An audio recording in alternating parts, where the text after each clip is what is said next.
بسم اللہ الرحمن الرحیم۔ السلام علیکم ناظرین، میری کوشش ہوتی ہے کہ میں اچھی سے اچھی نصیحت آموز ویڈیو ایک اچھے علماء کرام کی زبانی آپ تک پہنچاؤں تاکہ آپ اپنے بچوں کو سنا سکیں اور اس پہ عمل کر سکیں اور خود عمل کریں اور دوستوں کو بھی بتائیں۔ تو اگر آپ کو میری یہ ویڈیو اچھی لگے تو اسے لائک اور شیئر ضرور کریں۔ یہ بھی ایک صدقہ جاریہ ہے، اچھی بات کو آگے پھیلانا بھی صدقہ جاریہ ہے۔ تو انشاءاللہ تعالی مجھے امید ہے کہ آپ کو میری ہر ویڈیو اچھی ضرور لگے گی۔ میں کوشش کرتا ہوں کہ اچھی سے اچھے علماء کی زبان سے گفتگو آپ کو سناؤں، کیونکہ اگر میں یہی واقعہ بیان کروں ہو سکتا ہے کہ میری زبان میں کوئی نہ کوئی غلطی یا کوتاہی نہ ہو جائے، تو اس لیے میں آپ کو ایک اچھے علماء کی زبان سے آپ کو واقعہ سنانے کی کوشش کرتا ہوں۔ آؤ چلتے ہیں۔ ماہ شعبان کی اختصاص اور اس کی فضیلت کا بطور خاص انکار کرنا یہ کسی شخص کے علم میں کمی، مطالعہ میں کمی اور نقص ہو سکتا ہے۔ یہ حق نہیں پہنچتا کہ مطالعہ کی کمی، علم کی کمی کی وجہ سے کوئی چیز، کسی بدیہی حقیقت کا کوئی شخص انکار کر دے۔ اسی طرح بعض اوقات بعض لوگ، بعض سپیکرز، بعض سکولرز، بعض تبلیغ کرنے والے، خطاب کرنے والے بے تڑک کہہ دیتے ہیں کہ شب برات کی کوئی حقیقت نہیں ہے، اور 15 شعبان معظم یعنی شعبان کے نصف شب کی، جو نصف شعبان کی اس مبارک رات کی کوئی فضیلت، کوئی اہمیت اور کوئی تخصیص نہیں ہے، بے دھڑک بیان کر دیتے ہیں کہ یہ بھی سراسر زیادتی، اسلام پر زیادتی اور اپنی جہالت پر پردہ ڈالنے کے مترادف ہے۔ حضور اسلام نے فرمایا کہ آدھا علم ہے اپنی لا علمی کا اقرار کر لینا۔ اگر کسی کے علم میں ایک چیز نہیں ہے اور وہ کہے کہ میرے مطالعہ میں نہیں گزری، تو یہ بڑی تقویٰ کی بات ہے، اچھی بات ہے۔ اہل علم کا شیوا ہے کہ یوں کہے کہ میرے علم میں نہیں آئی، میرے مطالعہ میں نہیں آئی۔ یہ حق نہیں پہنچتا کہ کہے اس کی کوئی حقیقت نہیں۔ حضور علیہ السلام نے فرمایا، اور یہ سنن نسائی میں ہے، جس میں آقا علیہ السلام نے فرمایا اس مہینے میں اعمال اٹھائے جاتے ہیں اللہ کے حضور ماہ شعبان میں، اور میں مسلسل روزے اس لیے رکھتا ہوں کہ میں محبت کرتا ہوں کہ میرے اعمال ماہ شعبان میں اللہ کے حضور پیش ہوں، تو میں صائم ہوں یعنی روزہ دار ہوں۔ اسی ضمن میں اگلی حدیث پیش کر رہا ہوں، جسے مسند ابو یعلا میں امام ابو یعلا نے روایت کیا ہے، اور ایسی سند کے ساتھ کہ جو سند متعون نہیں ہے، جس پر تان نہیں ہے جس سند پر، اور وہ بھی ام المومنین حضرت عائشہ صدیقہ رضی اللہ تعالی عنہ روایت کرتی۔ آقا علیہ السلام نے فرمایا ان النبی صلی اللہ علیہ وآلہ وسلم کان یصوم شعبان کلہ، آقا علیہ السلام پورا ماہ شعبان روزے رکھتے۔ قالت قلت یا رسول اللہ صلی اللہ علیہ وسلم احب الشہور الیک ان تصومہ شعبان، سارے مہینوں سے زیادہ روزے رکھنے کے اعتبار سے رمضان کے بعد آپ کو ماہ شعبان اتنا کیوں پسند ہے، اتنا محبوب کیوں ہے؟ یہاں آقا علیہ السلام نے دوسرا جواب دیا، یعنی ماہ شعبان کی دوسری فضیلت بیان فرمائی۔ فرمایا ان اللہ یکتب فیہ علی کل نفس میتۃ تلک السنۃ فاحب ان یاتینی اجلی وانا صائم۔ فرمایا کہ اے عائشہ، اس مہینے ہر وہ شخص میتہ، ہر وہ شخص جو مرنے والا ہے، جس پر موت آنی ہے، ہر مرنے والے شخص کی اس سال میں اللہ تبارک و تعالی کے بعد اگلے سال کے ماہ شعبان تک جس شخص کے لیے موت مقدر کر دی گئی ہے، لکھ دی گئی ہے، اور ملک الموت نے اس کی روح کو اگلے سال میں آ کے قبض کرنا ہے، آقا علیہ السلام نے فرمایا تو اس سال میں یہ لکھ دیا جاتا ہے کہ یہ لوگ ہیں جن کی روح اس سال میں قبض کی جائے گی۔ آقا نے فرمایا فاحب ان یاتینی اجلی وانا صائم،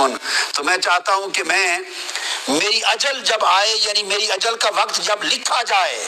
تو میں اس وقت روزے کی حالت میں ہوں، میں پسند کرتا ہوں اس بات کو۔ تو آقا علیہ السلام نے اس کی ایک اور فضیلت بیان کی، اور امام ترمذی نے حضرت انس بن مالک رضی اللہ تعالیٰ عنہ سے اپنے اسناد کے ساتھ روایت کی، آقا نے فرمایا کہ افضل صوم بعد رمضان، شعبان لتعظیم رمضان، کہ رمضان کے بعد سب سے افضل روزے شعبان کے ہیں، اس لیے کہ شعبان کی تعظیم رمضان کی وجہ سے ہے، یا شعبان کی فضیلت رمضان کی وجہ سے ہے۔ اب ان دو حدیثوں کے بعد میں اس وقت نصف شب رمضان کے موضوع پر ترمذی شریف کی طرف آ رہا ہوں۔ صحیح بخاری اور صحیح مسلم سے عمومی شعبان کی فضیلتیں بیان ہو چکی، اب صحیح سیاہ ستہ کی معتبر کتاب جامع ترمذی، سنن ترمذی، اس کی طرف آ رہے ہیں، اس کا باب 39۔ اب وہ لوگ اس پر توجہ کریں جن کا یہ خیال ہے کہ شب برات کا اور 15 شب شعبان کا کوئی وجود، کوئی حقیقت اور کوئی فضیلت اور کوئی تخصیص نہیں ہے، انہیں چاہیے کہ کتب حدیث کھول کے پڑھیں یا اساتذہ کے پاس، شیوخ کے پاس زانو تلمس طے کریں قبل اس کے کہ وہ جھوٹے فتوے جاری کریں جہالت پر مبنی۔ باب 39 امام ترمذی نے باب قائم کیا ہے، باب ما جاء فی لیلۃ النصف من شعبان، 15ویں شب شعبان کی فضیلت میں باب قائم کیا امام ترمذی نے، اور عنوان ہی یہ شب نصف شعبان قائم کیا اس عنوان کے ساتھ، اور آگے پھر امام ترمذی نے حدیث نقل کی ہے، جس حدیث کی راوی پھر ام المومنین حضرت عائشہ صدیقہ رضی اللہ تعالی عنہا ہیں،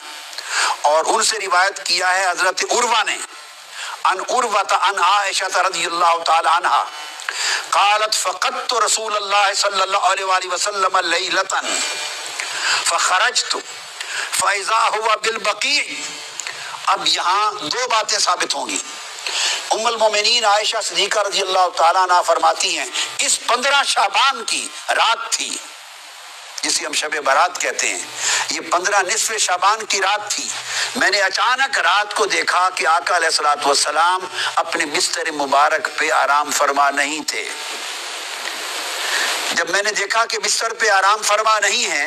تو میں فوراً گھر سے نکل پڑی آپ کی تلاش میں،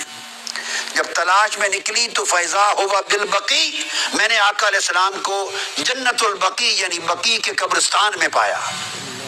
یہاں سے دو باتیں ثابت ہوئی، ایک امام ترمذی کا 15 شعبان کی شب کے عنوان سے پورا باب قائم کرنا، اور سیدہ عائشہ صدیقہ رضی اللہ تعالی عنہا سے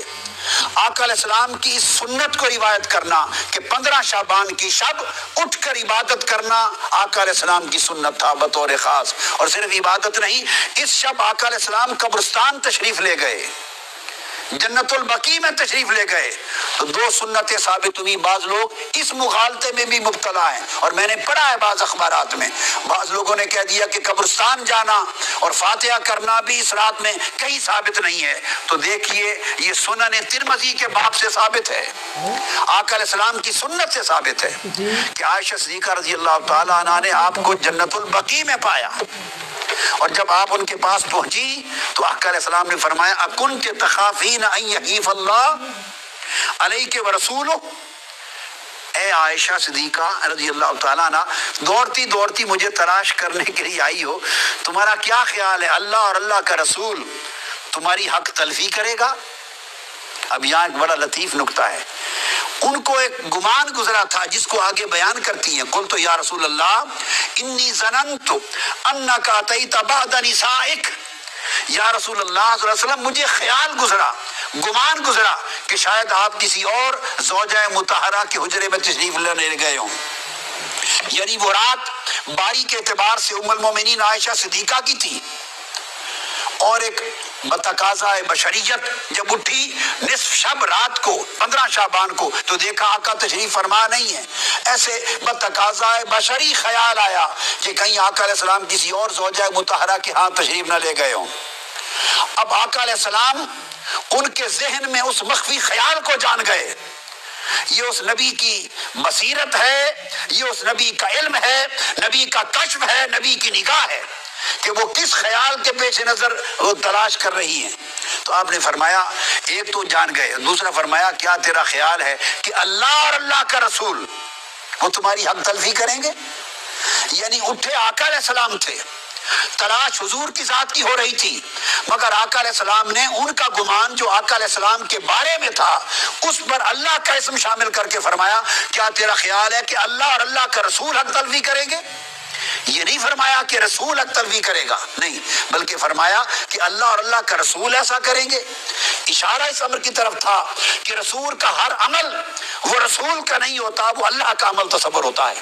اور رسول کی نسبت سوء ظن اللہ کی نسبت سوء ظن ہوتا ہے، رسول کا ادب اللہ کا ادب ہوتا ہے، اور رسول سے حسن ظن اور حسن ادب اللہ کے ساتھ حسن ظن اور حسن ادب ہوتا ہے۔ یہ مقام رسالت کا بھی اشارہ فرما دیا۔ انہوں نے جب عرض کیا یا رسول اللہ مجھے یہ گمان گزرا کہ شاید آپ کسی زوجہ مطہرہ کے ہاں تشریف نہ لے گئے ہوں، تو اس پر آقا علیہ السلام نے فرمایا نہیں، بات یہ ہے عائشہ، فقال ان اللہ عز وجل ينزل لیلۃ النصف من شعبان، کہ جب شعبان کی 15ویں کی رات آتی ہے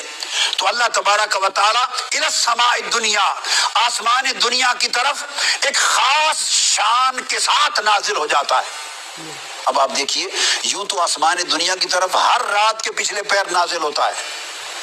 تو جب نصف شعبان کی رات کی تخصیص فرمائی تو اس کا مطلب ہے اس رات کسی اور شان کے ساتھ، بڑی عظیم مغفرت کے اعلان کے ساتھ، عظیم رحمتوں کے اعلان کے ساتھ، عظیم عطا اور سخا کے اعلان کے ساتھ اترتا ہے، اتر آتا ہے فَيَغْفِرُ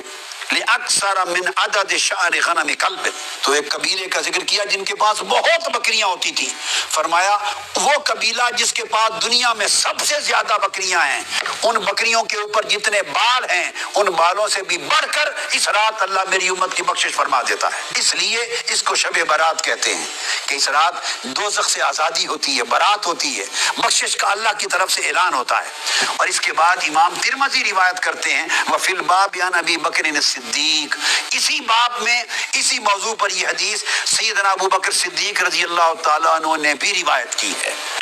تو 15 شعبان کی رات کی اہمیت حضور کی سنت سے ثابت ہوئی، سیدنا صدیق اکبر کی روایت سے ثابت ہوئی، اور ام المومنین حضرت عائشہ صدیقہ رضی اللہ تعالیٰ عنہ کی روایت سے، جسے امام ترمذی نے مستقل باب قائم کر کے بیان کیا۔ سنن ابن ماجہ اس کا باب سن لیجئے، باب ما جاء فی لیلۃ النصف من شعبان، 15ویں شعبان کی رات کے بارے میں بیان، یہ امام ابن ماجہ نے روایت کیا، اور یہ روایت کرتے ہیں سیدنا علی ابن ابی طالب رضی اللہ تعالیٰ عنہ سے، اب وہ راوی ہیں۔ سیدنا مولا علی مرتضیٰ روایت کرتے ہیں قال قال رسول اللہ صلی اللہ علیہ وآلہ وسلم اذا کان لیلۃ النصف من شعبان، اب وہاں حضور علیہ السلام کی سنت کا بیان تھا کہ اٹھ کر 15 شعبان کی شب کو عبادت کرنا اور بطور خاص بقیع میں قبرستان میں جا کر مرحومین کی بخشش کے لیے بھی دعا کرنا، اور اپنی بارگاہ اللہ کے حضور اپنی التجائیں بھی کرنا، اور آخرت کو بھی یاد کرنا، یہ ایک سنت تھی۔ اسی سنت کے تحت اس شب مسلمانوں کی بھاری اکثریت قبرستان جا کے فاتحہ خوانی کرتے اور اپنی آخرت اور موت کو یاد کرتے ہیں، یہ آقا علیہ السلام کی سنت ہے۔ اب اس کے بعد سیدنا مولا علی المرتضیٰ عن علی ابن ابی طالب رضی اللہ تعالیٰ عنہ، آقا علیہ السلام نے فرمایا کہ جب شعبان کی 15ویں رات آتی ہے تو آقا فرمایا فقوموا لیلہا وصوموا نہارہا،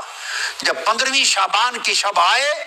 شب برات، تو لوگوں اس رات قیام کیا کرو، نوافل پڑھا کرو، عبادت کیا کرو، اور اس کے دن کو یعنی 15ویں شعبان کے دن کو روزہ رکھا کرو۔ کیوں؟ پھر آقا علیہ السلام نے سبب بیان کیا، فرمایا فَإِنَّ اللَّهَ يَنزِلُ فِيهَا لِغُرُوبِ الشَّمْسِ إِلَى سَمَاءِ الدُّنْيَا۔ اب فرق یہ ہے، ہر رات اور 15ویں شعبان کی رات میں فرق یہ ہے، ہر رات